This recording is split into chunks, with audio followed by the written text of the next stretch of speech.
ప్రభుత్వానికి చిత్తశుద్ధి ఉంటే వెంటనే ఈ బంకర్పేటలో సంబంధించిన టెండర్లను రద్దు చేయాలని చెప్పి మేము డిమాండ్ చేస్తూ ఉన్నాం. ఈ రోజు ప్రభుత్వం 75 కిలోల బరువుల బంకర్పేటకు 35,380 రూపాయల కాస్ట్ వేస్తే ఆనాడు కేసీఆర్ గారి ప్రభుత్వం 100 కిలోల దానికి 12,000 నుంచి 15,000 రూపాయల కాస్ట్ ఆ రోజు నిర్ణయం తీసుకోవడం జరిగింది. ఆ రోజు ఒక్కొక్క టన్నుకు 80,000 రూపాయలు ఆ రోజు ఇనుము ధర ఉంటే ఇవాళ ఇనుము ధర ఇవాళ తగ్గి ఒక్కొక్క టన్నుకి ఇవాళ 60,000 రూపాయలు మాత్రమే ఇవాళ ఉన్నది. అంటే ధరలు తగ్గినప్పుడు బెడ్ కాస్ట్ కూడా తగ్గాలి.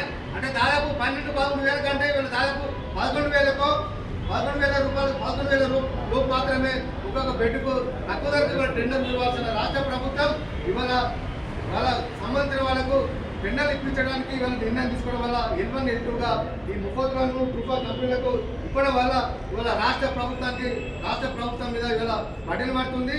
ఈ రాష్ట్రంలోని కార్మికులు ఇవాళ రోడ్డు మీద పడే పరిస్థితి ఉన్నది.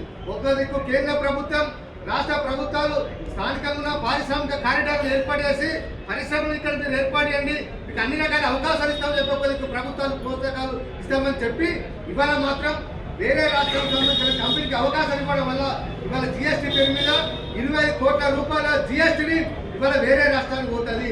అదే టెండర్ అంటే మన స్థానిక సంస్థలకు ఇక్కడున్న ఎంఎస్ఎంఎల్కి ఇచ్చంటే అదే జిఎస్టీ పైసలు రాష్ట్ర ప్రభుత్వానికి క్రెడిట్ అయ్యే అవకాశం ఉంటుంది. కాబట్టి ఇలాంటి విషయాల మీద ప్రభుత్వం నిర్ణయం తీసుకోకపోవడం వల్ల రాష్ట్ర ప్రభుత్వం మీద బట్టలు కాబట్టి ప్రభుత్వానికి చిత్తశుద్ధి ఉంటే ముఖ్యమంత్రి రేవంత్ రెడ్డి గారికి చిత్తశుద్ధి ఉంటే వెంటనే ఈ బంకర్పేటను టెండర్ను రద్దు చేసి మళ్ళీ రీటెండర్ పిలవాలని చెప్పి కోరుతా ఉన్నాను. గతంలో ఫస్ట్ టైం టెండర్ ఇచ్చినప్పుడు 120 రోజుల్లో కూడా టెండర్లు పూర్తి చేయాల్సిన అవసరం ఉంటే అవకాశం ఉంటే ఆ రోజు ఎవరు కూడా ఎన్వల్ సెలెక్ట్ అయిన వాళ్ళు ఈ 2 కంపెనీలో పన్ను మొదలు పెట్టలేదు.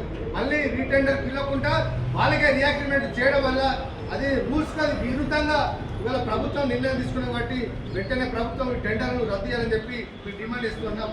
వీళ్ళు ఎక్స్పీరియన్స్ విషయంలో కూడా తుఫా కంపెనీకి గతంలో వాళ్ళు ఐటీ కంపెనీ నడిపించారు.